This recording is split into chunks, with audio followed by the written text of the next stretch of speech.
धर्मावलंबी आस्तिक जन, मैं गोस्वामी गोविंद राय आपका हमारे श्री वल्लभ दिग्विजय के इस सत्संग सत्र में द्वितीय दिवस में मैं आपका खूब खूब स्वागत करता हूं। हमारे इस सत्संग सदन को, ज़ूमांतर्गत सत्संग सदन को पुनः एक बार संशोभायमान करने के लिए मैं आप सभी लोगों का खूब खूब आभारी हूं।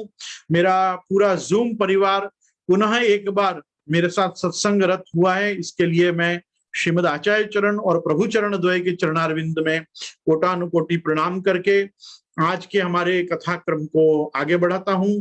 एक सिंहावलोकन न्याय से जब जब शेर जंगल में चलता है तो थोड़ा आगे जाने के बाद फिर एक बार ऐसा पीछे देखता है, तो उसको सिंहावलोकन न्याय कहते हैं। तो एक बार जब हम थोड़ा ग्रंथ को लेके आगे चलें तो एक बार पीछे मुड़ के जरूर देखना चाहिए, सिंह की तरह, कि हम कहाँ तक पहुंचे और क्या क्या हम देख के आए। तो कल हमारा जो प्रारंभ हुआ वो हमने तो ऐसे श्रीमद् भागवत से प्रारंभ किया कि श्रीमद् भागवत के 11वें स्कंद के 5वें अध्याय में हमारे कुल गोत्र प्रवर आदि के जो प्रवर्तक महानुभाव वैष्णवाचार्य भगवद अंशावतार और आवेशादि अवतार रूप में जो हमारे पूर्वज हुए, उनका वर्णन इस प्रकार से श्रीमद् भागवत में कलौ खलु भविष्यन्ति नारायण परायणः क्वचित् क्वचित् महाराज द्रविडेषु च भूरिशः ताम्रपर्णी नदी यत्र कृतमाला पयस्विनी कावेरी च महापुण्या प्रतीचि च महानदी ये पिबन्ति जलम तासां मनुजा मनुजेश्वर प्रायो भक्ता भगवती वासुदेव मलाशयः। ये इस प्रकार से श्रीमद् भागवत में वर्णित हमारे इस महाप्रभु श्रीमद् वल्लभाचार्य चरण के पूर्वजों की जो वंशानुक्रम जो उपस्थिति रही उसको हमने कल प्रारंभ किया और हमने देखा कि अगस्त्य ऋषि के द्वारा पालित जो दक्षिण दिशा है, इस दक्षिण दिशा में काकुंभर नाम का अग्रहार, जहां पे तैत्रीय शाखा, कृष्ण यजुर्वेद की तैत्रीय शाखा त्रिप्रवर और भारद्वाज गोत्र के अर्थात भारद्वाज महर्षि के कुल में उत्पन्न ऐसे जो आंध्र तैलंग वैल्यनाड ब्राह्मण वहां पे निवास करते थे, उनके पवित्र कुल में गोविंदाचार्य नाम के एक विष्णु स्वामी परंपरा के आचार्य के द्वारा अनुग्रहित ऐसे वल्लभ भट्ट जी हुए। ये वल्लभ भट्ट जी के ही घर में वेद व्यास जी की प्रतिमूर्ति, ऐसे वेद के ही अवतार साक्षात यज्ञ नारायण भट्ट का प्रादुर्भाव हुआ। उन यज्ञ नारायण भट्ट के घर में श्री गंगाधर भट्ट हुए, गंगाधर भट्ट के घर में गणपति भट्ट हुए, और गणपति भट्ट जो साक्षात रिद्धि सिद्धि के प्रदाता, शुभ लाभ के देने, शुभ लाभ को प्रदान करने वाले साक्षात गणेश मूर्ति ही आप हुए, जिन्होंने एक समय पर आदि शंकराचार्य ने जिस प्रकार से कनक धारा स्तोत्र के स्तवन से महालक्ष्मी का अनुग्रह प्राप्त करके स्वर्ण के आमलों की वर्षा एक दरिद्र ब्राह्मणी के लिए आपने कराई, उसी प्रकार से एक समय में अपने स्वरूप का परिचय देते हुए इन गणपति भट्ट ने भी मोदक, स्वर्ण के मोदक की वर्षा अपने धाम में करा के सभी ब्राह्मणों को आश्वस्त किया, चमत्कृत किया। इन्होंने ही अपने समय में, जैसा कल भी हमने देखा कि शाक्तम पाशुपतो वापी वैष्णव वापी तांत्रिक श्रौतान स्मार्तान विजित्यैतान स्वस्व गर्वेण जिम्भृताम, इन्होंने ऐसी घोषणा की थी कि किसी को भी अपने विद्या का और अपने विद्वान होने का मद हो तो पहले आके हमसे शास्त्रार्थ कर ले। इस प्रकार की विजय ध्वजारोहण के साथ ये अपने धाम में निवास करते थे।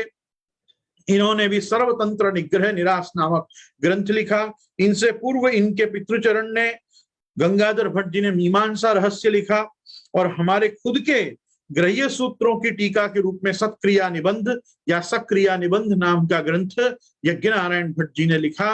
मैं यहाँ खास आप सभी लोगों को बताना चाहूंगा कि जैसे भगवान श्री रामचंद्र जी का अवतार हुआ तो वो ऐसे परम पवित्र रघुकुल में हुआ कि जहां पे इक्ष्वाकु, सगर, दिलीप, अंशुमान, भगीरथ, मानधाता और बाद में मुचुकुंद, अम्बरीश, फिर रघु, फिर ककुत्स, ऐसे ऐसे मतलब महान प्रतापी राजा हुए, अज हुए। स्वयं दशरथ जी ने भी देवासुर संग्राम में शंबरासुर का वध किया, और देवताओं की सहायता करके अपने कुल का यश और गौरव बढ़ाया। तो भगवान रामचंद्र यद्यपि भगवान हैं, तथापि उनको भी अपने जीवन चरित्र से, अपनी कृतियों से, अपने पूर्वजों का यश और बढ़े, ऐसे कर्म करके दिखाने पड़े। इतना पवित्र, इतना यशस्वी उनके पूर्वजों का कुल रहा। उसी प्रकार से श्रीमद आचार्य चरण के भी हम ये अतिमानुषी स्वरूप को, आपके श्री कृष्णास्य होने को, और अगर आपके आचार्यावतार होने के क्रम को यदि हटा दें, तो महाप्रभु जी जैसे विद्वान भी उस कुल में पैदा हुए हैं, उस कुल में आविर्भूत हुए हैं, जन्मे हैं, जहां पहले से ही बहुत यशस्वी याज्ञनिक वेद वेदांत विद्वानों का ये पूर्व पुरुषों का वंश रहा है। और महाप्रभु जी के पूर्वजों में से एक भी ऐसा नहीं है कि जिसने अपने समय में कम पराक्रम किया हो। हर व्यक्ति ने 5 सोम याग से तो अधिक ही किए।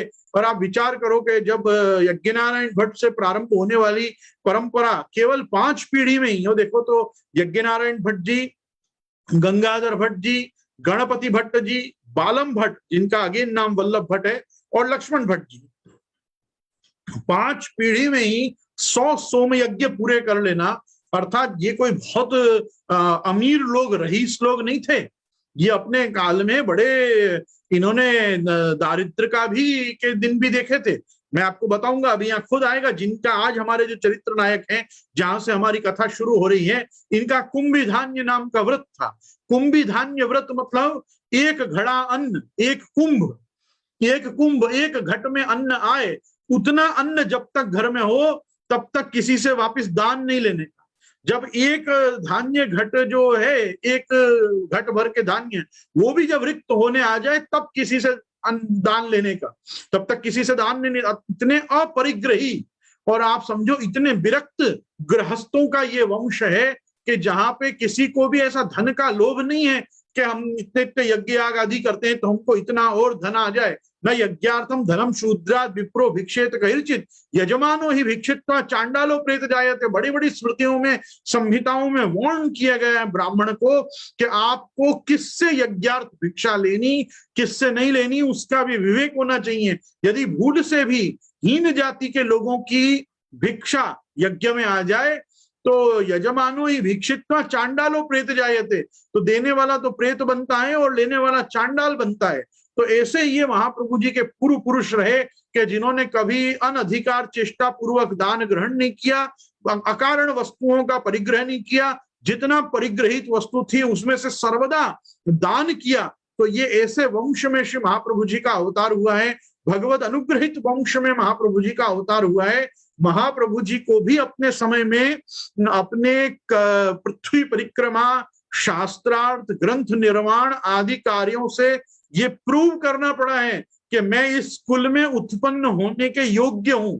आप समझो, मैं ये बात आपको बहुत हिस्टोरिकली एकदम वेरी प्रैक्टिकल प्लेटफॉर्म कहना चाह रहा हूं कि यूं समझो ये भी प्रकार का एक आसुर व्यामोहन है कि जो लोग ऐसा समझते हो कि भाई श्री महाप्रभु जी एक संत है, महाप्रभु जी एक विद्वान है, महाप्रभु जी एक फिलोसोफर है, एक दार्शनिक है केवल सनातन धर्म के, ठीक है, उनमें से अवतार के महाप्रभु जी में भगवत अवतार होने के क्रम को थोड़ी देर के लिए बाजू में रख दिया जाए। यद्यपि ये भी अपने लिए अपराधी है। मेरे और आपके जैसे 2 कंठीधारियों को तो कल्पना मात्र में भी श्री महाप्रभु जी के स्वरूप में न्यूनातिरिक्त नहीं विचारना चाहिए। लेकिन समझो कि एक दृष्टांत के महाप्रभु जी के पूर्व पुरुषों का चरित्र गाना क्यों जरूरी है। यहाँ यदुनाथ जी को क्या आवश्यकता पड़ी, सीधे लक्ष्मण भट्ट जी के घर में श्री महाप्रभु जी कैसे प्रगटे ये बता देते, इधर से भी कार्य चल जाता। महाप्रभु जी के माता पिता से कथा शुरू हो सकती थी। ये 4-4, 5-5 पीढ़ी पहले ऊपर का क्यों यशोगान किया गया? क्योंकि जब तक आप में प्रथम स्कंद से लेके 9वें स्कंद तक के, अर्थात अधिकार लीला, साधन लीला से लेके सर्ग विसर्ग, स्थान पोषण और उति, मनवंतर आदि लीला, ईशानु कथा ये नहीं सुनोगे तब तक निरोध लीला के श्रवण के अधिकारी नहीं बनोगे। जब तक आप 10वें स्कंद तक पहुंचना है तो पहले 9 स्कंद का श्रवण करना जरूरी है। और 9 स्कंद का श्रवण करने के बाद जब आप अपने ढंग से अपनी अधिकारिता बताओगे तब जाके सुखदेव जी कृपा करके भगवान का आविर्भाव खुद में करके या भगवान सुखदेव जी में आविर्भूत होके और आपको जैसे दशम स्कंद की लीला आपको सुनाएंगे। तो एवं निशम्य भृगुनंदन साधुवादम वैया सखी स भगवान अथ विष्णुनाथम प्रत्यर्च कृष्ण चरितम कलिकल्म शग्नम व्याहर्त मारवत भागवत प्रधाना। तो जैसे भागवतों में प्रधान ऐसे परीक्षित के लिए जैसे सुखदेव जी ने उनके प्रश्न और उत्तर सुनने के बाद और कथितो वंश विस्तारो भवता सोम सूर्यो वहां तक की कथा सुन ली, तब जाके और फिर भगवान ने आके और सुखदेव जी के रूप में या सुखदेव जी ने भगवान के रूप में और फिर उनको दशम स्कंद में कृष्ण कथा कही है। तो उसी प्रकार से मैं आप लोगों को भी ये चीज कहना चाहूंगा कि श्री यदुनाथ जी का ये क्रम सही है कि पहले वल्लभ भट्ट, यज्ञ नारायण भट्ट, गंगाधर भट्ट, गणपति भट्ट, फिर बालम भट्ट जिनका नाम वल्लभ भट्ट भी है, वहां से लक्ष्मण भट्ट पर्यंत की पहले कथा श्रवण करोगे तो पता चलेगा कैसे महान और भगवद कृपा से युक्त कुल में श्री महाप्रभु जी का अवतार हुआ है। महाप्रभु जी का अवतार ऐसे कैसे कहीं भी बस क्योंकि वहां पधारना था और पधार गए ऐसा नहीं है। भगवान के आविर्भाव के पहले कितने प्रकार के युगों तक वरदान श्राप आदि कितने क्रम गुजरते हैं, तब जाके किसी के वरदान के फल स्वरूप और किसी के श्राप विमोचनार्थ भगवान कृपा करके पधारते हैं। यहाँ तो दया निज महात्म्यम करिष्यन प्रकटम हरि वाण्या यदा तदा स्वास्थ्यम प्रादुर्भूतम की हम कथा देखने जा रहे हैं। हम श्रीमद वृंदावन इंदु प्रकटित रसिकानंद संतो रूप स्फूर्जद्रासादि लीलामृत जलधि भराक्रांत सर्वोपि शश्वत, हम उनकी कथा देखने जा रहे हैं।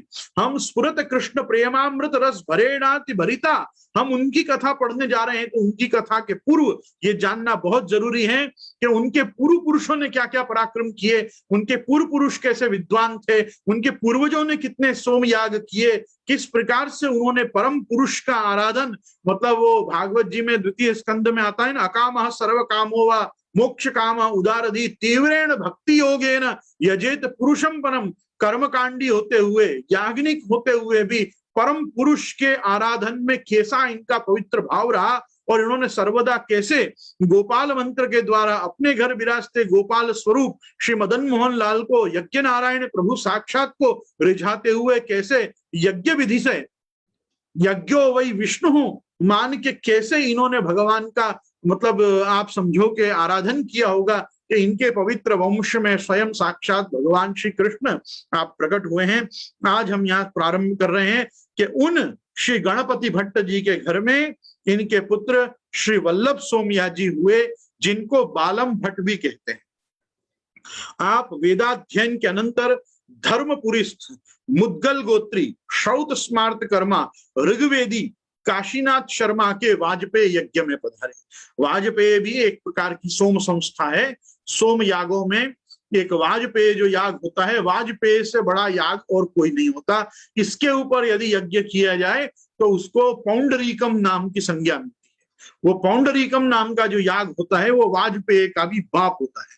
लेकिन जो सोम संस्थाएं हैं इनमें जितनी मेरी जानकारी है उनमें अग्निष्टोम, अत्यग्निष्टोम, आप्तोर्याम, सगरुड़ चयन, उकथ्य, षोडशी, अतिरात्रम और वाजपेयी, ये सब सोम याग के प्रकार है। इनमें सर्वतोमुखी सोम याग भी होता है। तो ये इस प्रकार से जो सोम संस्थाएं हैं इनमें वाजपेयी एक महान यज्ञ है। कहते हैं कि इन्होंने ही ऋत्विक और आचार्य के रूप में विराज के और इन्हीं बालम भट्ट जी ने वल्लभ भट्टोपनाम बालम भट्ट जी ने इनको ये मुद्गल गोत्रीय ऋग्वेदी काशीनाथ शर्मा को वाजपेयी यज्ञ कराया। वहां पर आपने प्रायश्चित्त के शास्त्रार्थ का निर्णय करके सबको संतुष्ट किया। मतलब प्रायश्चित्त आदि जो कर्म हैं वो किस प्रकार से विधान किए गए हैं, क्योंकि देखो यहाँ ये खुद कृष्ण यजुर्वेदी है और ये एक ऋग्वेदी के यहाँ पधारे हैं। तो ऋग्वेदी ब्राह्मणों के गोत्र प्रवर शाखा आदि के अनुसार उनको किस प्रकार का प्रायश्चित्त कर्म प्राप्त है, ये सब विधान आपने वहां करके अपने शौत स्मार्त कर्म में आप कैसे दक्ष हैं और कैसी आपकी विद्वत्ता है, ऐसे अपने उद्भत पांडित्य का आपने प्रदर्शन किया।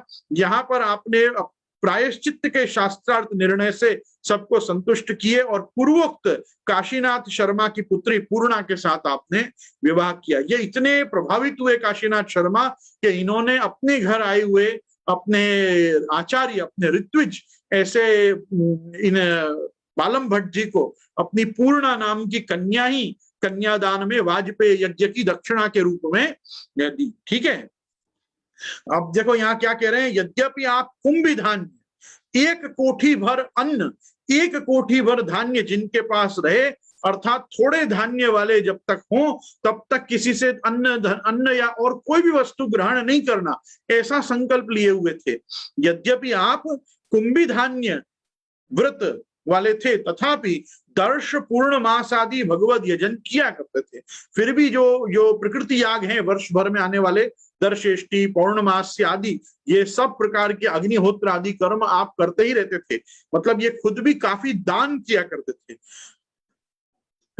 अनंतर यजन कर्म ही से आपने बहुत सा धन धान्य संपादन किया और उस धन धान्य से सोम यज्ञ आदि यज्ञ सिद्ध करके श्री यज्ञ नारायण को प्रसन्न किया। आप पुत्रोत्पत्ति के अनंतर सब ऋणों से मुक्त होकर तीर्थों की यात्रा करते हुए जनार्दन क्षेत्र में संन्यास ग्रहण करके भगवत लोक को प्राप्त हुए। ये महाप्रभु जी के पूर्वजों में ये एक ऐसे पहले व्यक्ति हैं कि जिन्होंने यावत जीवम अग्निहोत्रम जुहुजा इस क्रम को छोड़कर एक समय पर भागवत में जो प्रकार बताया गया है कि ज्ञान निष्ठो विरक्तो वा मदभक्तो वानपेक्षक सलिंगान आश्रमान त्यक्त्वा चरेद अविधि गोचर, और जो प्रकार बताया गया है यदा कर्म विपाकेषु लोकेषु निर्यात्मसु विरागो जायते सम्यक न्यस्ताग्नि ही परिव्रजे। तो परिव्रजन कब करना चाहिए, जब न्यस्ताग्नि हो जाए, मतलब अग्निहोत्री ब्राह्मण जब अपनी अग्नियों का विसर्जन कर दे या अपनी अग्नि को किसी अन्य अग्निहोत्री ब्राह्मण की अग्नि में विलीन कर दे, लय कर दे, उसके बाद ही उसको संन्यास लेना चाहिए।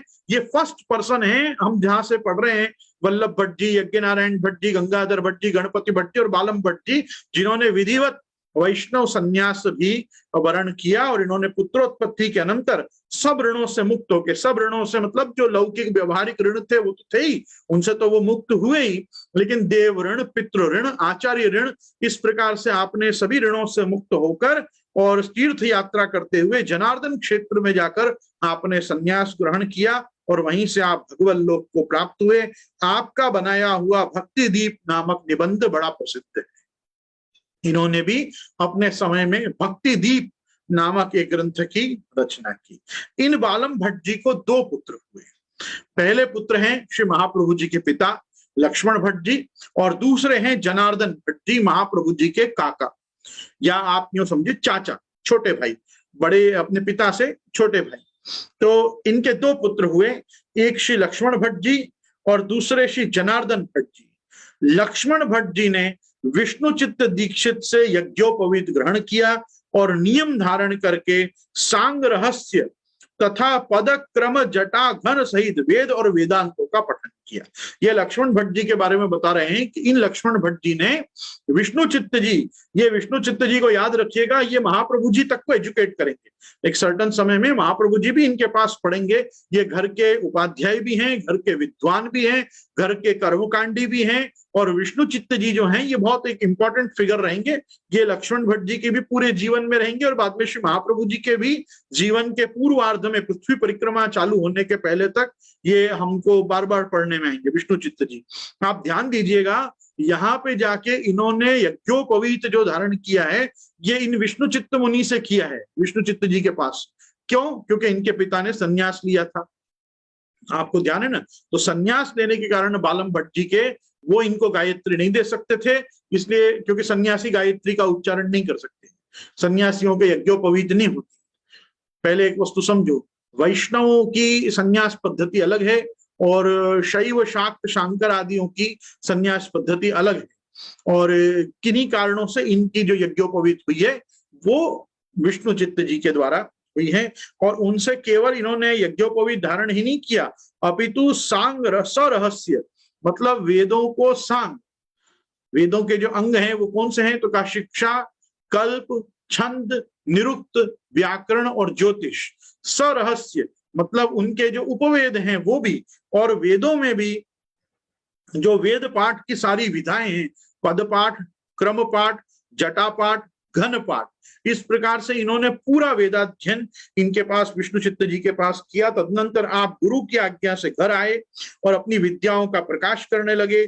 आपके सुगुण सुनने से प्रसन्न होकर प्रार्थना करते हुए विद्यानगर के राजपुरोहित काश्यप गोत्री सुशर्मा जी की कन्या यल्लम्मा गारू और इल्लम्मा गारू के साथ आपका परिणय हुआ। इनका इतना यश फैला कि इनका यश जो है विद्याओं का विद्यानगर तक गया। मतलब कांकरवाड़ से लेकर और कर्नाटका तक, मतलब तेलंगाना आंध्र प्रदेश से लेकर और कर्नाटका तक ये बड़े विख्यात हुए। विद्यानगर कर्नाटका में है। और वहां के राजपुरोहित काश्यप गोत्री सुशर्मा जी ने अपनी दोनों कन्या, मतलब बड़ी बच्ची यल्लम्मा गारू और छोटी बच्ची इल्लम्मा गारू, ये दोनों का विवाह आप लक्ष्मण भट्ट जी के साथ किया। यही इल्लम्मा गारू जो हैं ये श्री महाप्रभु जी की माता हैं। किसी समय आपकी बस्ती काकुंभर नगरी को बलवान प्रतिपक्षियों ने लूट लिया और अग्निकांड हुआ, इसलिए आप उसके निकटवर्ती अपने कांकरवाड़ नामक ग्राम में वास करने लगे और अनेक यज्ञ आदि भी करते रहे। यही लक्ष्मण भट्ट जी हैं जो काकुंभर नाम की नगरी को छोड़कर और पास के निकटवर्ती कांकरवाड़ नाम के गांव में आके बसे। ये लक्ष्मण भट्ट जी से पूर्व तक के जितने भी हमने महानुभाव पूर्वजों की कथा सुनी वो सब काकुंभर नगरी में रहने वाले थे। और इन्होंने जिस समय पे, मैंने आपसे कल भी कहा था कि जब हमारे रेणुका जी का, हमारे कुल देवी का धाम, उनका पूरा ग्राम, उनका अग्रहारम ये सब नष्ट प्राय हो गए, तब ये अपने परिवार को लेकर वहां से उठकर स्वयं लक्ष्मण भट्ट जी, जनार्दन भट्ट जी या यल्लम्मा गारू, इल्लम्मा गारू जी, ये सब परिवार ये लोग सब कांकरवाड़ में आके बसे और वहीं रहकर यज्ञ आदि भी करते रहे। जब आपके रामकृष्ण, सुभद्रा और सरस्वती ऐसे 3 संतति हो चुकी, तो आप इस प्रकार से विचारने लगे, ये रामकृष्ण जी, सुभद्रा जी और सरस्वती जी ये महाप्रभु जी के बड़े भाई और 2 बड़ी बहन हैं। मैं आपको पुनः स्मरण कराना चाहूंगा, महाप्रभु जी के बड़े भाई का नाम रामकृष्ण जी है और बड़ी 2 बहनों का नाम सुभद्रा और सरस्वती है। लेकिन इस समय तक, जब तक इनको ये 3 बच्चे हुए, तब तक लक्ष्मण भट्ट जी के 100 सोम यज्ञ पूरे नहीं हुए थे। मतलब यज्ञ नारायण भट्ट के समय से चालू होने वाली याज्ञिक परंपरा में जो भगवान ने आज्ञा की थी कि जी तुम्हारे वंश में जब 100 सोम यज्ञ होंगे तब मैं अवतार ग्रहण करूंगा, तो यहाँ पे ये 3 बच्चों के प्रकट होने तक, पैदा होने तक भी उनके 100 सोम यज्ञ पूरे नहीं हुए। लेकिन जब उनका वो क्रम पूरा हो गया तब वो इस प्रकार से विचारने लगे। लक्ष्मण भट्ट जी विचार रहे हैं अब 100 सोम यज्ञ की पूर्ति भी हो चुकी है, यही भगवान के प्रादुर्भाव का समय है, पर अभी तक भगवद अवतार नहीं हुआ। यह मेरे दुर्भाग्य के ही कारण है। यदि हमारे पूर्वजों का साधित अर्थ भी हमें सिद्ध न हो तो हमारा जन्म तो निरर्थक ही है। इनको बड़ी ग्लानि होने लगी कि मेरे अब तो 100 सोमयज्ञ भी पूरे हो गए हैं, अब तो भगवद अवतार मेरे घर में होना चाहिए, क्यों मुझे बालक नहीं हो रहा है, क्यों मुझे बच्चे नहीं हो रहे हैं। इस तरह चित्त में अत्यंत खिन्न होकर तथा सगर्भा और रुग्ण इल्लम्मा गारू जी को छोड़कर ये तीर्थ यात्रा के उद्देश्य से वहां से निकले और जनार्दन क्षेत्र में पधारे। अब ध्यान दीजिएगा, यहाँ पे भी जो इल्लम्मा गारू हैं ये सगर्भा हैं। सगर्भा मतलब इनको गर्भ रह गया है, लेकिन ये वाला भी जो गर्भ है ये श्री महाप्रभु जी नहीं है। ये महाप्रभु जी के एक और बड़े भाई हैं कि जो पैदा होंगे और पैदा होके मर जाएंगे और पैदा होके ये भगवत धाम प्राप्त हो जाएंगे। सभी यहाँ थोड़ा ये क्या ऐतिहासिक पक्ष होता है तो थोड़ी भाषा में च्युति हो जाती है, जन्मेंगे, मरेंगे, आएंगे, जाएंगे, ये सब भी अभी निकलेगा। पर आप वहां पे प्रकट होना ही मानिए, क्योंकि भाई यहाँ पे सब महाप्रभु जी के भाई बहनों की बात चल रही है। तो ये कह रहे हैं यहाँ पे अपनी सगर्भा और रुग्ण, रुग्ण मतलब बीमार, ये किसी कारण से खिन्न मन हो के, अब इनको तो पता भी नहीं है कि इनके वाइफ को अच्छे दिन चल रहे हैं और ये तो जाके कहाँ बैठ गए, ये तो जनार्दन क्षेत्र में जाके बैठ गए हैं। वहां पर विष्णु स्वामी संप्रदाय के त्रिदंडी प्रेमाकर मुनि से गोपाल मंत्र की दीक्षा ली और उसका पुरुष चरण तथा संप्रदाय ग्रंथों का अध्ययन करते हुए वहीं निवास करने लगे। कुछ समय के बाद इनके पिता वल्लभ भट्ट जी, सस्त्रीक मतलब वल्लभ भट्ट जी अपनी पत्नी के साथ, अपनी पुत्र वधु इल्लम्मा गारू जी के साथ और लक्ष्मण भट्ट जी की सास को साथ में लेकर अपने प्रिय पुत्र को ढूंढने के लिए जनार्दन क्षेत्र में आए। अब ये वहां पे जनार्दन क्षेत्र में आ रहे हैं और जनार्दन क्षेत्र में ये अपने पूरे परिवार को लेके, मतलब लक्ष्मण भट्ट जी के पिता, लक्ष्मण भट्ट जी की माता, लक्ष्मण भट्ट जी की ये छोटी वाली पत्नी और उनके साथ उनकी माँ, मतलब उनकी सास, ये सब ये साथ में आए हैं और ये लोग सब यहाँ ढूंढ रहे हैं। लेकिन को ढूंढ रहे हैं? जनार्दन क्षेत्र में लक्ष्मण भट्ट जी को ढूंढ रहे हैं। वहां लक्ष्मण भट्ट जी की स्त्री अपनी माता सहित मुनि के दर्शनार्थ आई और मुनि को प्रणाम कर बैठ गई। मुनि ने प्रसन्न होकर इल्लम्मा गारू जी को पुत्रवती भव ऐसा और उनकी माता को शांता भव ऐसा वरदान प्रदान किया। अनंतर माता अपने जमाई लक्ष्मण भट्ट जी को यति जी के पास बैठे देखकर यति महाराज से प्रार्थना करने लगी। वहीं पे उन्होंने क्या देखा? बालम भट्ट जी की, वल्लभ भट्ट जी की पत्नी ने अर्थात लक्ष्मण भट्ट जी की माता ने और इल्लम्मा गारू जी ने अपने पुत्र और पति को वहां यति जी के पास, वहां बड़े स्वामी जी के पास, ये प्रेमाकर मुनि के पास बैठे देखा। और उन्होंने जैसे ही वहां बैठे देखा तो वो प्रार्थना करने लगी कि आप कृपया इनको हमारे साथ भेज दीजिए। यति जी ने प्रार्थना सुनकर भगवान का ध्यान किया। भगवान ने ध्यान में आज्ञा दी कि अब इनको जाने दो। इस आज्ञा के बाद यति जी ने लक्ष्मण भट्ट जी से कहा कि पुत्र, अब आप घर जाइए, भगवान आपके मनोरथ को शीघ्र ही पूर्ण करेंगे। इस गुरु की आज्ञा के बाद रथ सकुटुंब लक्ष्मण भट्ट जी अपने पिता के समीप आए।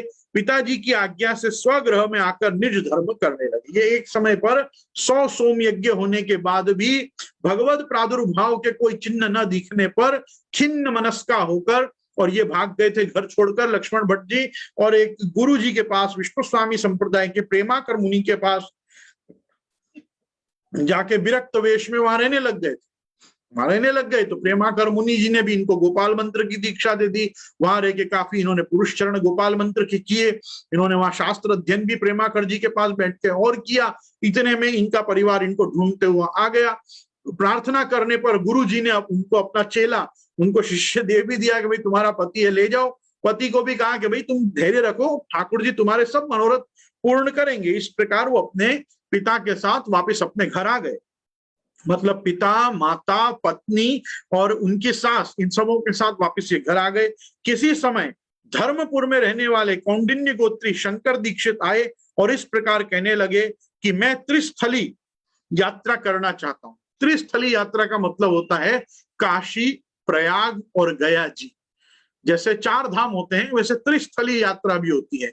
तो ये शंकर दीक्षित जी ने आके कहा कि भाई हम तो चाहते हैं कि हम त्रिस्थली यात्रा करें। तो ये काशी, प्रयाग और गया जी जाने को ये उद्यत हुए। तो लक्ष्मण भट्ट जी ने भी विचार किया कि अद्यापि भगवद आज्ञा फलित नहीं हुई है, इसलिए मैं भी अपने अपराधों की निवृत्ति के लिए त्रिस्थली यात्रा करूंगा। और बोले कि मैं यात्रा के आपके साथ चलूंगा, क्योंकि कलयुग में यज्ञ याग आदिकों से भी अधिक गंगा आदि तीर्थ का अधिक महात्म्य है इत्यादि कहकर उनको अपने गांव भेजे। और आप थोड़े ही समय में सब तैयारी करके तथा यल्लम्मा जी, रामकृष्ण, सुभद्रा और सरस्वती और ग्रह, इन सबको अपने भाई जनार्दन भट्ट के पास रखकर तथा अग्नियों को गाड़ी में धरकर अनेक यात्रा ऋत्विक और पत्नी सहित घर से प्रस्थित हुए। आप विचार करिए कि हम जब सुनते हैं कि श्री महाप्रभु जी का जब प्रादुर्भाव हुआ तब केवल लक्ष्मण भट्ट जी और उनके धर्म पत्नी हमारे महाप्रभु जी के माता इल्लम्मा गारू जी ही यात्रा में थे, क्योंकि ये अपनी बड़ी पत्नी, अपने बड़े बच्चों को अपने बड़े भाई, अपने छोटे भाई के पास रख के और फिर त्रिस्थली यात्रा के लिए निकले थे। इसलिए इनके लक्ष्मण भट्ट जी के साथ केवल इल्लम्मा गारू जी थे। सुनिएगा, ध्यान से सुनिएगा। इन्होंने यल्लम्मा जी, रामकृष्ण, सुभद्रा और सरस्वती, मतलब लक्ष्मण भट्ट जी ने अपने शेष पूरे परिवार को अपने भाई जनार्दन जी के पास रखकर अग्निहोत्र की अग्नियों को भी वो लालटेन जैसे, कंदिल जैसे, लालटेन जैसे वो कांच के वो आते हैं आकाश दीपक करने के, तुलसी जी में भी जो लोग दीपक करते हैं वो कांच की बर्नियां जैसी होती हैं, उनमें वो याग्न की जो अग्नि होती है उसका वो संग्रह करके उसमें रख के और लेके चलते हैं। तो ये अग्नियों को भी गाड़ी में धर कर, क्योंकि अग्निहोत्री ब्राह्मण है तो अग्नि को तो कैसे बुझने देंगे, नहीं तो बार बार अग्नियाधान करना पड़ेगा, अग्नि चयन करना पड़ेगा, कहीं सुविधा मिले कहीं नहीं मिले, तो नित्य अग्निहोत्र जो है वो खंडित ना हो, इसलिए अग्नियों को भी बैलगाड़ी में धर के, गाड़ी में रख के मतलब बैलगाड़ी में और घोड़ा गाड़ी में, इस प्रकार से रख के, और आप अपनी ऋत्विक और पत्नी सहित घर से प्रस्थित हुए। अनंतर आप धर्मपुरी पधारे। वहां से शंकर दीक्षित जी को साथ में लेकर पौष कृष्ण में प्रयाग क्षेत्र पहुंचे। वहां पहुंचकर आपने तीर्थ विधि से स्नान, मुंडन, उपवास, देवार्चन, श्राद्ध, दान, उभयमुखी गोदान, हवन, पुरोहित अर्चना आदि यथोचित किए। यहाँ आपने बहुत सी चीजें की। वहां सेठ कृष्णदास जी ने सुना कि यहाँ सपत्निक लक्ष्मण भट्ट जी माघ मेले में पधारे, अतः पुत्र कामना से सपत्निक वे वहां आए और पुत्र होने की प्रार्थना करने लगे। भट्ट जी ने अपने इष्ट देव का आराधन किया और सेठ जी को वरदान देकर अपने घर भेजा। ये कृष्णदास जी हैं, ये कृष्णदास जी नाम के सेठ हैं। ये इनको भी पुत्र कामना की इच्छा हुई। ये लक्ष्मण भट्ट जी को जानते थे। लक्ष्मण भट्ट जी वहां आए हैं ऐसा श्रवण करके ये वहां गए और इनसे वरदान में इन्होंने पुत्र मांगा, अपने गुरु रूप से, अपने उपाध्याय ऋत्विज आदि रूप से, और इन्होंने भी वरदान में उनको पुत्र का आज्ञा दी। अनंतर श्री लक्ष्मण भट्ट जी काशी पधारे और वहां हनुमान घाट पर अपने सजातियों के घर उतरे। ध्यान दीजिएगा, महाप्रभु जी ने विवाह के बाद, जैसे पंचगंगा घाट पे जो आपकी बैठक जी है, जहां विवाह के बाद महाप्रभु जी ने सबसे पहले अपना घर किया, उसके बाद अड़ेल में किया, उसके बाद चरनाट में किया, उसी प्रकार पहले से लक्ष्मण भट्ट जी के जो सजाती बंधु थे वो काशी में हनुमान घाट पे निवास करते ही थे। बहुत कम लोगों को ये बात पता होगी कि जब हम आज भी हमारा वंश वृक्ष देखते हैं तो हमारे वंश वृक्ष पे लिखा होता है उत्तर भारतीय आंध्र तैलंग वंश वृक्ष। हमारे वंश वृक्ष की हेडिंग ये रहती है, उत्तर भारतीय आंध्र तैलंग वंश वृक्ष, मतलब उत्तर भारत के वो ब्राह्मण जो किसी काल में जाके आंध्र तैलंग देश में पंच नदी स्थान में जाके, जो भागवत जी में अपन ने वर्णन देखा था, वहां आके जो बस गए, तो ये हम वो लोग हैं। तो ये वापिस अपने सजातियों के पास, जो इनके जाति के बंधु काशी में पहले से हनुमान घाट पे रहते थे, गंगा जी के तट पे, वहां पे जाके लक्ष्मण भट्ट जी ने काशी में निवास किया। पहले ये प्रयाग गए, प्रयाग से अब ये काशी गए हैं, ठीक है। और वहां वो अपने सजातियों के घर उतरे। वहां आपने मणिकर्णिका स्नान, विश्वेश्वर महादेव के दर्शन, बिंदु माधव आदि के दर्शन, और उस दिन आप उपोषित रहे। अन्य कितने ही दिनों में काशी यात्रा समाप्त कर आप अपने सहचर वैदिक ब्राह्मणों सहित श्री गया धाम को पधारे। वहां 17 दिन में यथोचित यात्रा कर रामनवमी के दिन पुनः काशी पधारे। काशी पधार कर आपने रामनवमी का व्रत किया, रामचंद्र जी का उत्सव तथा रात्रि को जागरण किया। रात्रि को लक्ष्मण भट्ट जी के शत सोम यज्ञ हो चुके थे, क्या अब भी भगवद आज्ञा का फल संपन्न न होगा, ऐसा सोच ही रहे थे कि उनको प्रातः काल म्लेच्छों की सेना आएगी और दंडी लोग उनके साथ, दंडी लोग मतलब सन्यासी लोग उनके साथ युद्ध करेंगे। दंडी लोग मतलब दोनों होते हैं, सन्यासी भी होते हैं, नागा बाबा भी होते हैं। तो जो नागा बाबा और सन्यासी लोग मिलकर म्लेच्छों के साथ, यवनों के साथ युद्ध करेंगे और वहां पे कम्युनल राइट की एक सिचुएशन खड़ी होगी, ऐसा इनने सुबह सुबह सुना। तो ये शब्द इनको सुनाई दिया। तो प्रातः काल म्लेच्छों की सेना आएगी और दंडी लोग उनके साथ युद्ध करेंगे, इसलिए काशी की प्रजा दौड़ रही है, ये शब्द सुनाई दिए।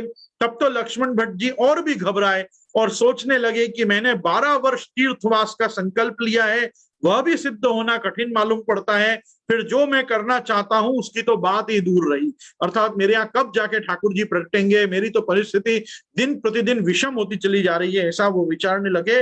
अथवा दैव गति विचित्र है, संपत्ति में विपत्ति और विपत्ति में संपत्ति इसी के बल से हो जाती है, ऐसा सोचते हुए अपने साथियों के पीछे पीछे आप भी सपत्निक अपने देश के लिए चले।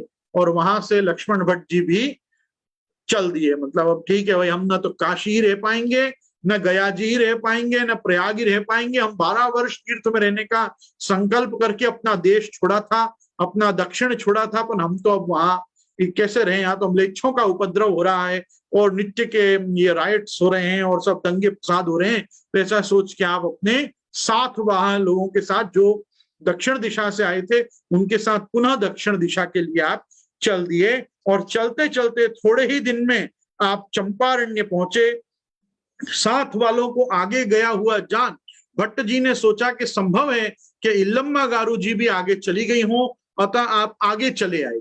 इल्लम्मा गारू जी तो पीछे रह गई और ये संघ के लोगों के साथ चलते चलते चलते ऐसा विचार के कि शायद वो आगे चली गई होंगी, ये ज्यादा आगे आ गए। इधर भय से डरी हुई श्रीमती इल्लम्मा गारू जी विक्रम संवत 1535 वैशाख कृष्ण एकादशी गुरुवार धनिष्ठा नक्षत्र कर्क लग्न के समय अंधकार रात्रि में चतुर्भद्रपुर क्षेत्र में महानदी के तीर पर शमी वृक्ष के नीचे निःसृत अपने साप्तमासिक गर्भ को अजीवित समझकर अपनी आधी साड़ी तथा शमी के पत्रों से आच्छादित कर शमी वृक्ष के कोटर में धरकर वहां से शीघ्र आगे निकल गई और अपने साथ में आ पहुंची। ये जैसे तैसे इनको इल्लम्मा गारू जी को ये जो अपने आचार्य चरण के प्रादुर्भाव के शुभ मिति नक्षत्र संवत आदि गिनाए गए, इस समय इनको रात्रि के समय पर और शमी वृक्ष के नीचे अपने सप्तमास के गर्भ का गर्भपात हो गया, स्राव हो गया और बालक को अजीवित समझकर ये अपनी आधी साड़ी फाड़कर उस साड़ी से लपेट के और शमी वृक्ष के पत्तों से एक वृक्ष के कोटर में उस अपने नवजात मृत प्राय शिशु को वहां रख के और ये जैसे तैसे साहस बटोरकर अपने साथ से आ मिली। रात्रि में भट्ट जी तथा इल्लम्मा गारू जी दोनों को भगवत दर्शन हुआ और भगवान ने आज्ञा दी कि तुम्हारे घर में मैं अवतीर्ण हुआ हूं। प्रातः काल साथ में सुना और कृष्णदास श्रेष्ठी के पत्र से भी विदित हुआ कि दंडियों तथा राजपुरुषों ने म्लेच्छों को मार भगाया है। काशी में अब सब जगह शांति हो गई है। तदनंतर भट्ट जी की आज्ञा लेकर स्वदेश जाने वाले देश को गए और काशी जाने वाले पुनः काशी की ओर चले। यहाँ पे सपत्नीक भट्ट जी अपने गर्भज को अन्वेषणार्थ काशी जाने वालों के साथ हो लिए। अब लक्ष्मण भट्ट जी को तो चिंता होने लगी कि भगवान ने दर्शन होके हम दोनों को जो आज्ञा की है कि मैं तो तुम्हारे घर में अवतीर्ण हो गया हूं, तो ये गर्भ को कहाँ छोड़ाई। तो उनका अन्वेषण करने के लिए ये वापिस सुबह सुबह जो साथ काशी की तरफ गया था उन लोगों के साथ ये वापस चल दिए और उस वृक्ष को ढूंढने लगे। मार्ग में इल्लम्मा गारू जी ने जहां स्थान निर्देश किया वहां सब लोगों ने ठहरा कर आप उनके साथ गए। अनंतर वृक्ष को ढूंढने लगे। वृक्ष के मिल जाने पर क्या देखते हैं कि वृक्ष के चारों तरफ अग्निमंडल है और उस अग्निमंडल में अपने उसी वस्त्र के ऊपर कोई भगवद रूप अप्राकृत बालक खेल रहा है। माता जी उसे देखते ही दीक्षित जी से कहने लगी, यही मेरा बालक है, इसको देखते ही मेरे स्तनों में दुग्ध धारा बह रही है। भट्ट जी कहने लगे कि प्रिय, सच में यदि ये तुम्हारा बालक है तो अभी अग्नि दूर हो जाएगी, यही इसकी पहचान है। अनंतर माता जी उनके समीप गई और स्वतः अग्नि दूर हो गई।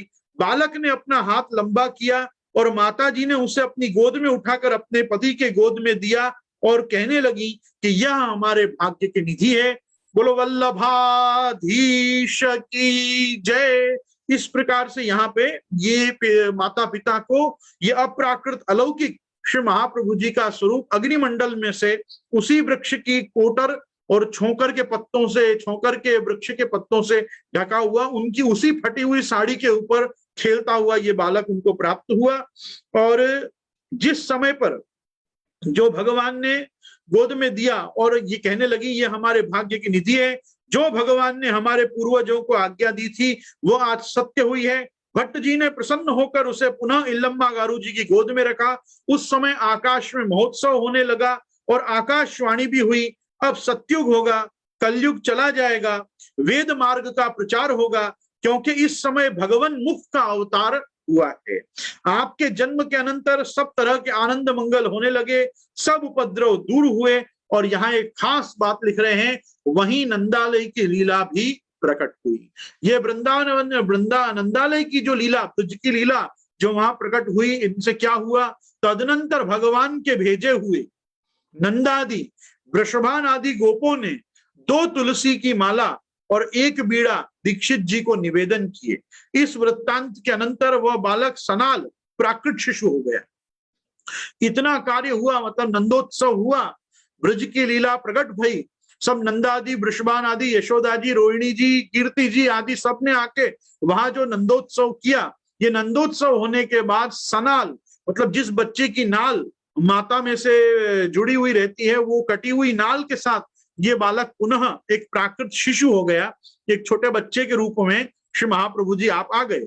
अनंतर दोनों पति पत्नी चतुर्भद्रपुर अर्थात हम जिसको मूल पुरुष में गांव चौड़ा में बसे, तो जो चौड़ा गांव का हम वर्णन सुनते हैं ये वही चौड़ा गांव है जिसका यहाँ नाम चतुर्भद्रपुर है। ये के प्रति वहां के राजा के आमात्य सेठ कृष्णदास ने सुना कि सपत्नीक लक्ष्मण दीक्षित आए हैं, तो वह सामने आया और प्रणाम कर अपने पुर में ले गया और उन्होंने अपेक्षित सब वस्तुओं का संपादन कर दिया।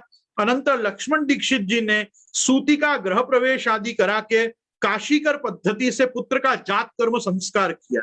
यहाँ पर आकर उन्होंने चतुर्भद्रपुर में आकर श्री महाप्रभु जी का विधिवत जात कर्म संस्कार किया, सूतिका गृह प्रवेश आदि करा। जैसे सूतिका को एक अलग सुआवड़ जिसको हम कहते हैं सुआवड़ का उनको अलग कक्ष आदि दिया गया। ये सब ये जो उनके भक्त थे, सेवक थे सेठ कृष्णदास के घर में ये सब कार्य हुआ। और फिर जात संस्कार हुआ। निष्क्रमण संस्कार के दिन पुत्र को अष्टाक्षर मंत्र की दीक्षा स्वयं लक्ष्मण भट्ट जी ने दी। ध्यान से सुनिएगा, महाप्रभु जी को भी निष्क्रमण संस्कार होने पर, मतलब जब बच्चा शुद्ध हो जाता है, जच्चा को शुद्ध होने में समय होता है, लेकिन जब बालक शुद्ध हो जाता है तो बालक के शुद्ध होते ही उनके पिता लक्ष्मण भट्ट जी ने महाप्रभु जी को अष्टाक्षर मंत्र की दीक्षा दी।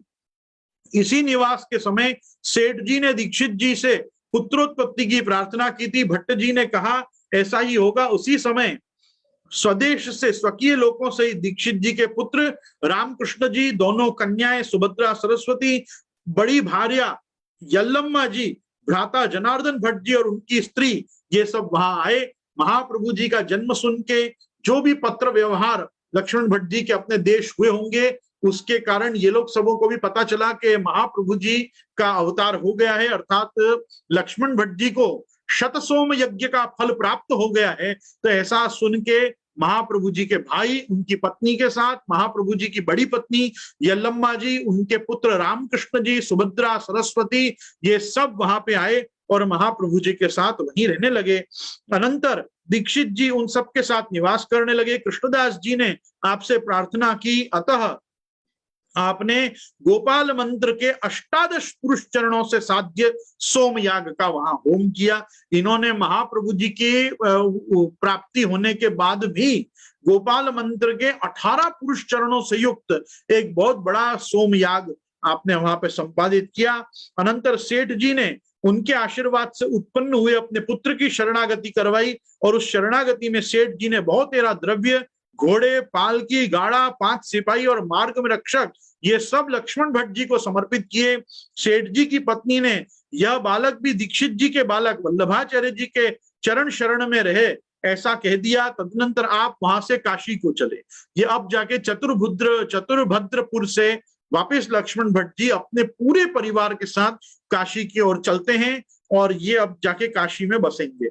वहां जाकर आपने सबको अपने स्थान पे उतार कर सायंकाल के समय स्नान आदि किया, प्रातः काल से तीर्थ विधि का आरंभ किया और इतने दिन तक जो अग्निहोत्र विच्छिन्न हो गया था प्रायश्चित करके पुनः उस अग्निहोत्र का संधान किया और वहां निवास करने लगे। देखो ये जितने दिन इनको पिंडरू आदि रहा, जात कर्म आदि संस्कार हुए, फिर इतने दिन तक वापस ये परिवार सहित यात्रा करते रहे, तो जो वो अग्नियां थी वो अग्नि जो विलीन हो गई होंगी, बुझ गई होंगी, कोई भी कारण से जो इनका अग्निहोत्र खंडित हुआ उसका प्रायश्चित पूर्वक लक्ष्मण भट्ट जी ने पुनः उन अग्नियों का संधान किया और काशी में विराज कर आपने पुनः अपने सब नित्य कर्म प्रारंभ कर दिए। ठीक है, ये कह रहे हैं कि प्रायश्चित करके पुनः और वहां निवास करने लगे। आपने वैदिक, पंडित, विद्यार्थी, प्रजा, राजा सबको अपने गुण तथा अपेक्षित अर्थों से संतुष्ट किए। लक्ष्मण भट्ट जी ने जिसको जो चाहिए था वो उसको प्रदान किया। इसके अनंतर श्री वल्लभ ने अपनी बाल लीलाओं से माता पिता, दोनों बहनों को, भाई आदि स्वीय जनों को प्रमुदित किया।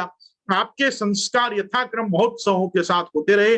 अब महाप्रभु जी जैसे जैसे बड़े होते चले गए वैसे महाप्रभु जी के बड़े होते ही उनका कर्णवेद मतलब नामकरण, कर्णवेद, चौल कर्म आदि सब धीरे धीरे, प्रथम मार्कंडेय पूजन आदि सब क्रम उनके बड़े बड़े महोत्सवों के साथ, मतलब अब क्योंकि लक्ष्मण भट्ट जी अब स्थिर हो गए थे तो अब लक्ष्मण भट्ट जी ने अपने नए पुत्र ये बालक श्री वल्लभ का बहुत अच्छे ढंग से पालन पोषण प्रारंभ किया। आप एक ही समय श्रवण करने से विद्या को यथावस्थित उपस्थित कर लेते थे, अतएव आपको लोग बाल सरस्वती अर्थात वाक्पति इस नाम से पुकारा करते थे। विवाद में आप बड़े बड़े विद्वानों को विस्मित कर देते थे। तदनंतर लक्ष्मण भट्ट जी के मृत केशव पुनः उत्पन्न होने से उनका नाम केशव कोरी ऐसा रखा गया। अब देखो यहाँ बहुत मजेदार बात, आपको याद है मैंने आपको बताया था जब ये खिन्न मन होकर प्रेमाकर मुनि जी के पास चले गए थे लक्ष्मण भट्ट जी, तब भी इनकी पत्नी मतलब इल्लम्मा गारू जी तब भी सगर्भा थी और रुग्ण मतलब बीमार थी। तो उस समय क्या हुआ था, जब ये चले गए वहां पे प्रेमाकर मुनि के पास, तब इनको एक बच्चा हुआ था। महाप्रभु जी के अवतार के पहले, मतलब महाप्रभु जी के टोटल कितने भाई बहन हुए, सबसे बड़े रामकृष्ण जी, उसके बाद सुभद्रा जी, उसके बाद सरस्वती जी, और सरस्वती जी के बाद एक केशव भट्ट जी नाम के बालक हुए, लेकिन वो थोड़े दिन में ही चले गए, वापस भगवत धाम चले गए। उसके बाद तो ये श्री महाप्रभु जी हुए, और महाप्रभु जी भी जब थोड़े बड़े हो गए, मतलब ये करीबन 6-7 साल के हो गए, तब लक्ष्मण भट्ट जी को एक और बालक हुआ, और वो बालक जो था उसका चेहरा, उसकी पूरे हाव भाव, वो सब जो एक बच्चा होके चला गया था वैसे ही थे। तो इसलिए मृत केशव पुनर्जातः केशव पौरी इति नाम। यदुनाथ जी ऐसा लिखते हैं इसमें कि उनको केशव भट्ट नाम का जो एक बच्चा होके चला गया था, वो मृत केशव वापिस पैदा हुआ है। उस बच्चे की मुखाकृति बिल्कुल वैसी थी जैसा वो पहले बच्चा होके चला गया, इसलिए इसका नाम केशव पौरी रखा गया। अब अपने वार्ता साहित्य में ये जो महाप्रभु जी के भाई है ना, इनको ही जबरदस्ती कहा जाता है केशवपुरी जी। ये केशवपुरी नहीं है, केशवपुरी, पुरी आदि तो सन्यासी हो गए, ये केशवपुरी नहीं है। इन्होंने कालांतर में सन्यास किया और ये केशवपुरी जी हो गए हो, वो एक अलग कथा है, लेकिन इनका एक्चुअल जो नाम है पिता के घर में वो केशव पौरी है। उसको यदुनाथ जी लिख रहे हैं मृत केशव पुनर्जाता, मतलब महाप्रभु जी के अवतार के पूर्व उनको 3 नहीं अपितु 4 भाई बहन हुए थे। एक बड़े भाई, 2 छोटी, उनसे 2 छोटी बहन, फिर महाप्रभु जी से एक बड़ा भाई केशव भट्ट, फिर वल्लभ भट्ट, और वापिस जब ये वापिस केशव भट्ट जी हुए, मतलब एक और बच्चा हुआ और वो वैसा ही हुआ, तो उनका नाम केशव पौरी रखा। अर्थात महाप्रभु जी के 4 बड़े भाई बहन हैं और एक उनको छोटा भाई है जिनका नाम ये केशव पौरी जी है। ठीक है, ये लक्ष्मण भट्ट जी की फैमिली है, इंक्लूडिंग 2 मदर्स, यल्लम्मा गारू, इल्लम्मा गारू। महाप्रभु जी जो हैं वो आप इल्लम्मा गारू के पुत्र हैं। संभावना ये भी है कि महाप्रभु जी के जो ये रामकृष्ण भट्ट और सुभद्रा और सरस्वती हैं, ये सौतेले भाई बहन भी हो सकते हैं। मतलब इसमें ऐसा कहीं स्पष्ट नहीं लिखा है कि इनमें से कौन से बच्चे यल्लम्मा गारू को हुए और कौन से बच्चे इल्लम्मा गारू को हुए। इल्लम्मा गारू को 3 बच्चों का ही लिखा हुआ है, एक केशव भट्ट जी होके चले गए, फिर साक्षात महाप्रभु जी हुए, ये भी सप्तमास का ही गर्भस्राव था, और वो भी सप्तमास का गर्भ क्योंकि आप साक्षात शत सोम यज्ञों का फल यज्ञ नारायण आप ही है साक्षात, इसलिए आप अग्नि तत्व के माध्यम से भगवान के तो मुख में आप विराज रहे हैं कि वो पुरुष सूक्त आदि में भी जो मुखाद अग्नि रजायत इत्यादि वाक्य वेदों में मिलते ही हैं। तो जब भगवान के मुखारविंद से अवतार प्रकट होगा तो वो अग्नि तत्व से ही होगा, क्योंकि मुख का अवतार है। मुख में 2 वस्तु नित्य विराजती हैं, एक है आदिदैविक वाक अर्थात वाग देवता जिसके कारण महाप्रभु जी वाकपति हैं, और दूसरा कृष्ण मुख अनल, अनल मतलब अग्नि। तो ये अग्नि का अवतार है, इसलिए ये साक्षात वैश्वानर हैं, ये वाकपति हैं, ये विभु हैं, और ये साक्षात श्री कृष्णास्य हैं। तो ये महाप्रभु जी को एक बड़े भाई हैं केशव भट्ट जी और एक छोटे भाई हैं केशव पौरी जी। तो ये 3 भाई बहन मैं समझता हूँ इल्लम्मा गारू से हैं, और जो बड़ी माता है महाप्रभु जी की यल्लम्मा गारू, उनसे रामकृष्ण जी, सुभद्रा जी और सरस्वती जी है। ठीक है, ये इस प्रकार से है, और यहाँ पे इनका नाम ये केशव पौरी जी रखा गया। और अब ये कह रहे हैं कि तदनंतर 8वें वर्ष में श्री वल्लभ के यज्ञोपवीत महोत्सव का मुहूर्त चैत्र मास में निश्चित किया गया। अब महाप्रभु जी की यज्ञोपवीत का टाइम आया है। इस महोत्सव पर दीक्षित जी ने अपने सब संबंधियों को मंगल पत्रिकाएं दी और आगत मनुष्यों का स्वागत सत्कार किया। प्रथम वृद्ध गणेश्वर का स्थापन किया। ये वृद्ध गणेश्वर का स्थापन जो है, इसको हमारे यहाँ आज भी जाति रीति में बड़े गणेश स्थापन कहते हैं। प्रसंग में हमारे यहाँ 2 स्थान पे गणेश स्थापन होता है। एक जो जहां पे प्रसंग निमित्त भंडार भराया जाता है, जहां पे धान्य एकत्रित किया जाता है प्रसंग के लिए, तो वहां भंडार में जो गणपति स्थापन होता है उसको छोटे गणेश कहते, छोटे गणेश। और जो प्रसंग शुरू होने पर जो गणेश पूजन करके निर्विघ्नता सिद्धि के लिए शास्त्रोक्त पद्धति से जो गणेश स्थापन होता है उसको वृद्ध गणेश्वर अथवा बड़े गणेश कहा जाता है। तो यहाँ महाप्रभु जी के प्रसंग जो शुरू हुए, तो प्रसंग की शुरुआत होने पर प्रसंग में पहले वृद्ध गणेश्वर का स्थापन किया, अनंतर रात्रि में बड़े धूमधाम से गणेश जी की सवारी निकाली गई। अब देखो क्या होता है, ये बहुत समझने लायक बात है। वल्लभ कुल में आज भी ये पद्धति है, लेकिन इसका अपभ्रंश होके और इसका नाम हो गया बिनयकी। अब ये बिनयकी कोई शब्द नहीं है, बिनयकी ब्रजभाषा का अपभ्रंश है। उसका एक्चुअल वर्ड है विनायकी। विनायक मतलब गणेश। जिस दिन गणेश स्थापन होता है, वृद्ध गणेश्वर का स्थापन होता है, उस दिन किसके लिए बड़े गणेश इसके घर में बैठे, इसलिए ग्राम में उनकी नगर यात्रा। जैसे शादी में वर घोड़ा होता है, वैसे यज्ञोपवीत के समय में भी बालक को घोड़ा पे या घोड़ी पे बिठाया जाता है, उसके गोद में पट्टा दिया जाता है, पट्टा पे गणेश जी की मूर्ति का जो स्थापन किया गया होता है, या सूपड़ा में, सूप में जो गणपति का स्थापन किया गया होता है वो उसके गोद में दिया जाता है। और वो बालक वो घोड़ी पे बैठ के जब नगर भ्रमण करता है तो वो पूरे जाति के बंधु बांधवों को सबको बताया जाता है कि भाई इस बालक के इस प्रसंग निमित्त वृद्ध गणेश्वर का स्थापन इस कुल में, इस कुनबे में हुआ है। तो उसको विनायकी कहते हैं। उसका आज हमारे यहाँ शब्द हो गया है विनयकी। क्या आज विनयकी निकलेगी? विनयकी निकले, विनयकी कुछ नहीं होती, विनायकी। विनायकी मतलब गणेश। और आज क्या हो गया, अब वो क्योंकि गणेश तो स्थापित है, तो वो स्थापित गणेश को लेके फिरोगे कैसे, तो इसलिए उसका एक प्रतिरूप हो गया है श्रीफल। तो जो बालक घुड़चढ़ी करते हैं, जिस बालक की घुड़चढ़ी होती है, उसको फूल का सेहरा धराया जाता है। और फूल का सेहरा धराना जरूरी है, क्योंकि यज्ञोपवीत भी क्या है, ब्रह्म का और जीव का एक प्रकार का वरण ही तो है। तत्सवितुर वरेण्यम भर्गो देवस्य धीमहि धियो यो न प्रचोदयात्। तो कल क्योंकि इसका वरण होने वाला है ब्रह्म के द्वारा, इसको श्रौतस्मार्त कर्मानुष्ठान सिद्धि के अधिकार वैदिक पद्धति से प्राप्त होने वाले हैं। इसके सब दोष निवृत्त होके और इसका एक संस्कार होने वाला है, यज्ञोपवीत संस्कार। अब ये यज्ञ याग आदि के लिए उपवीत मतलब एलिजिबल होने वाला है, इसलिए इसकी विनायकी निकाली जाती है।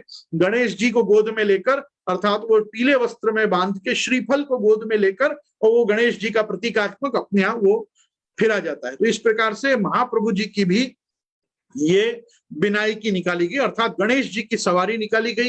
इनके पीछे विष्णु चित्त जी उपाध्याय के हाथ से ग्रह शांति आदि कर्म कराए गए, नांदी श्राद्ध हुआ, मंडप प्रतिष्ठापन आदि हुआ, और समाश्रित मनुष्य और स्वजनों को, ये गजब की बात यहाँ लिखी हुई है कि लक्ष्मण जी ने त्रय पौरुषी दक्षिणा दी। मतलब ऐसी दक्षिणा दी कि जिसमें दादाजी, बेटा जी और पोता जी तीनों पीढ़ियां संतुष्ट हों हर ब्राह्मण की, इतनी विपुल मात्रा में इन्होंने दक्षिणा दी। महाप्रभु जी का यज्ञोपवीत कैसे धूमधाम से हुआ होगा, आप उसकी परिकल्पना करो कि दान मतलब कैसा दान, त्रय पौरुषी दान, मतलब दादाजी को दान, बेटा जी को दान और पोता जी को भी दान, इस प्रकार का दान। ऐसे दान की परिकल्पना भी आज गोस्वामी बालक नहीं कर सकते। मैं तो मानता नहीं हूं कि इतना कोई लाओ लाओ लाओ वाला समुदाय हो गया हमारा। ये सब पूर्वजों के यश सुन सुन के तो मुझे बहुत आत्मग्लानि हो रही है कि हम तो बस कहा तो सबंसो लाओ लाओ, बस तुम भेंट अमोलिक लाओ लाओ, अभी कुछ जाओ जाओ है ही नहीं।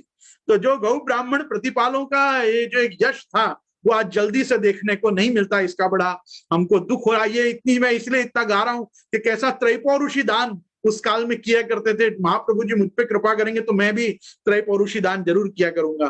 तो ये इस प्रकार से दक्षिणा दी और महाभोजन कराया। दूसरे दिन व्रतबंध महोत्सव हुआ और उसमें अपने पिता लक्ष्मण भट्ट जी से श्री वल्लभ ने सावित्र उपदेश ग्रहण किया और उसकी दक्षिणा में स्वर्ण गौ समर्पण की। अनंतर माता तथा अन्य सब संबंधियों ने भिक्षा ग्रहण की और पिता को दी गई गाय सहित वो सारी भिक्षा विष्णु चित्त जी के अर्थ आपने निवेदन की। आपको याद है ना, मैंने आपको कहा था कि यही विष्णु चित्त जी हैं जिन्होंने लक्ष्मण भट्ट जी का और इनके भाई जनार्दन भट्ट जी का भी यज्ञोपवीत किया था। जब बालम भट्ट ने संन्यास ग्रहण कर लिया था उसके बाद ये विष्णु चित्त जी को सारी भिक्षा और सब चीज जो वल्लभ को प्राप्त हुई वो सब इन्होंने विष्णु चित्त जी को दी। इस तरह भट्ट जी ने सबका संतोष किया। तदनंतर ब्रह्मचर्य व्रत में स्थित श्री वल्लभ को पिताजी ने अध्ययन के लिए विष्णु चित्त उपाध्याय के यहाँ भेजा। अब देखो, सबसे पहले महाप्रभु जी को कहाँ भेजा है पढ़ने के लिए? इन्हीं उपाध्याय के पास, विष्णु चित्त उपाध्याय के पास पढ़ने भेजा है। क्योंकि किसी भी बालक का यज्ञोपवीत होने के बाद पहले 1 सप्ताह या 15 दिन घर के उपाध्याय ही उनको त्रिकाल संध्या दोनों समय संविदा दान मतलब जो प्रातः और सायं अग्नि कार्य ब्राह्मण बालक ब्रह्मचारी बालक करते हैं, बटुक करते हैं, वो सब उपाध्याय ही सिखाते हैं। तो पहले घर के उपाध्याय विष्णु चित्त जी के पास ही आपने लक्ष्मण भट्ट जी ने श्री महाप्रभु जी को भेजा है पढ़ने के लिए। और यहाँ क्या लिख रहे हैं ये कि श्री वल्लभ सकुल्यों, एक कुल वालों के घर में ही भोजन करते थे और स्वीय घरों से प्राप्त हुई भिक्षा गुरु को निवेदन कर दिया करते थे। इस समय आपने अपनी तैत्रीय शाखा पढ़ी, सांगोपांग यजुर्वेद की अन्य शाखाएं भी आपने पढ़ ली।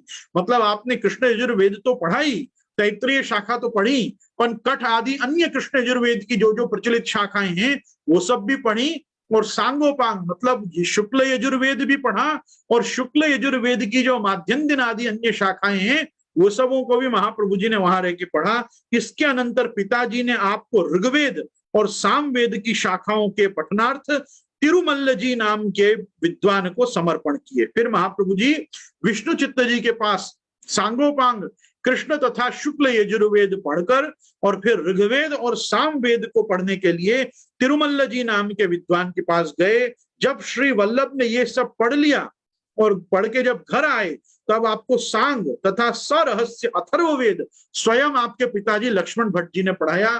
कि महाप्रभु जी ने संपूर्ण अथर्ववेद मतलब आयुर्वेद सहित अथर्ववेद को सरहस्य सांगोपांग आपने अपने पिता के पास विराज के अध्ययन किया। इस तरह वल्लभ ने सब वेद और वेदांगों का अध्ययन कर अन्य कितने ही बटुओं का अध्यापन भी किया। महाप्रभु जी केवल पढ़ते नहीं थे अपितु अपने साथ साथ पढ़ने वाले अन्य बच्चों को पढ़ाते भी थे। तो जो नए नए बटुक विष्णु चित्त जी के पास गायत्री मंत्र ग्रहण करके यज्ञोपवीतानंतर गुरुकुल में आके निवास करते थे, उनको भी श्री महाप्रभु जी ट्यूशन के द्वारा उनके भी सब संशयों का निराश करते हुए उन बालकों को भी श्रीमद आचार्य चरण आप पढ़ाते। सुनिएगा ध्यान से, उन्होंने अन्य कितने बटुओं का भी अध्यापन किया। अनंतर आपने आंध्र नारायण दीक्षित से 6 शास्त्रों को पठन प्रारंभ किया और दीक्षित जी ने प्रसन्न होकर अप्रचलित सामवेद की कुछ शाखाएं भी आपको पढ़ाई। और ये दीक्षित जी इतने प्रसन्न हो गए कि आंध्र नारायण जी कि इन्होंने 6 शास्त्र तो महाप्रभु जी को पढ़ाई, लेकिन और प्रसन्न होकर और इन्होंने महाप्रभु जी को कुछ सामवेद की अप्रचलित बृहत और रतंतर की जो ऋचाएं हैं वो बृहद और रथंतर की कुछ सामवेद की अप्रचलित शाखा और ऋचाएं भी महाप्रभु जी को कृपा करके पढ़ाई। मतलब प्रसन्न हो गए, कृपा करके क्या प्रसन्न हो गए कि इतना यो कुशाग्र बुद्धि वाला, ऐसी तीक्ष्ण धारणा शक्ति वाला ये विद्यार्थी मिला है, तो प्रसन्न होकर और इन्होंने 6 शास्त्र वहां पढ़े। आंध्र नारायण नाम के विद्वान के 6 शास्त्र का मतलब होता है न्याय, वैशेषिक, सांख्य, योग, मीमांसा और वेदांत। इन 6 विषयों को 6 शास्त्र कहा जाता है। इन 6 शास्त्रों को आंध्र नारायण के पास पढ़ाई की और उसके बाद माधवेंद्र यति के पास आपने वैष्णव शास्त्र पढ़े। अब सुनिएगा, ज्योतिष शास्त्र, वेदांग, धर्म शास्त्र आदि उपांग, काव्यादि साहित्य ग्रंथ, आगम शास्त्र और तदुक्त कला, ये सब पिताजी के पास पढ़ते हुए छात्रों के पाठन से आपको अधिगत हुए। मतलब ये सब अलग से महाप्रभु जी ने नहीं पढ़े, ये सब जो है क्या क्या है तो कहा ज्योतिष शास्त्र आदि वेदांग, मतलब शिक्षा, कल्प, निरुक्त, छंद, व्याकरण और ज्योतिष, इनको अपन षडांग कहते हैं, ये वेदांग हैं। फिर धर्मशास्त्र आदि उपांग, जितनी भी स्मृति हैं धर्मशास्त्र हैं, ये धर्मशास्त्रों को उपांग माना गया है। फिर काव्य आदि साहित्य ग्रंथ, मतलब महाप्रभु जी के पहले के जितने भी बड़े बड़े कवि हुए उनके द्वारा लिखे हुए जो साहित्य के ग्रंथ थे वो महाप्रभु जी ने, और आगम शास्त्र तथा इनसे उत्पन्न होने वाली तदुक्त कला, ये सब तो महाप्रभु जी ने कैसे पढ़ी कि लक्ष्मण भट्ट जी के पास ये सब पढ़ने जो विद्यार्थी आते थे उनको जो पढ़ाते हुए लक्ष्मण भट्ट जी को महाप्रभु जी देखते थे, वो देखते देखते ही वो सब चीज पढ़ ली। उनने स्वतंत्र उसके लिए ऑप्ट नहीं किया कि ये मैं भी जाके वहां पढ़ूं, किसी और को पढ़ाते वहां पास में विराज के ही आपने सब चीज। उसी प्रकार से यहाँ कह रहे हैं बाह्य आगमों को अर्थात नास्तिक शास्त्रों को, बाह्य आगम नास्तिक शास्त्र मतलब चारवाक, जैन और बौद्ध, ये जो बाह्य आगम है इनको आपने विवाद कथा से ही जान ली। मतलब जो ये अलग अलग प्रकार के विद्वान लक्ष्मण भट्ट जी आदि, इनके ये सब तिरुमल्ल जी, आंध्र नारायण जी, इन सब के पास जो विवादार्थ आते थे, उनका क्या मत होता था, वो जब प्रस्थापित करते थे तो उसको सुन सुन के ही महाप्रभु जी ने जैन, बौद्ध और चार्वाक आदि नास्तिक आगमों को तो इसी प्रकार से विवाद कथा में ही जान लिया। इस तरह आप सब विद्यावानों में पूज्यतम हुए। श्री वल्लभ के पाठक जाति, संप्रदाय और मंत्र सब तरह से स्वकीय थे। अब यहाँ पे एक बहुत अच्छा विषय शुरू हो रहा है कि ये महाप्रभु जी को पढ़ाने वाले जो थे, ये क्या वास्तव में सामान्य विद्वान ब्राह्मणी थे, या ये सब भी किसी न किसी प्रकार के भगवान के अंश, आवेश, शक्ति आदि कलावतार थे। इसका निरूपण यहाँ से प्रारंभ हो रहा है, जिसको मैं आपके साथ कल चिंतन करूंगा। आज हमने श्री महाप्रभु जी को संपूर्ण विद्याओं में पारंगत होते देखा, तो इसी के साथ अपन आज यहाँ का हमारा सत्संग क्रम रख रहे हैं।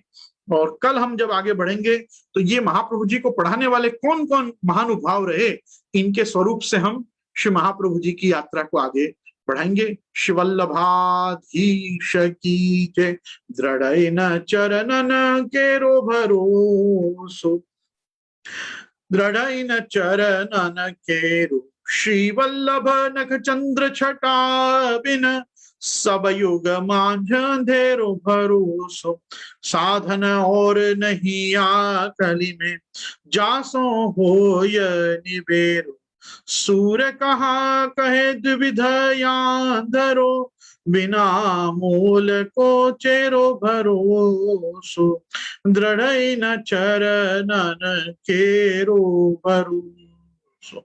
श्री गोवर्धन नाथ की जय, श्याम सुंदर श्री यमुने महारानी की जय, श्री वल्लभाधीश की जय, श्री गुसाई जी परम दयाल की जय, आज के आनंद की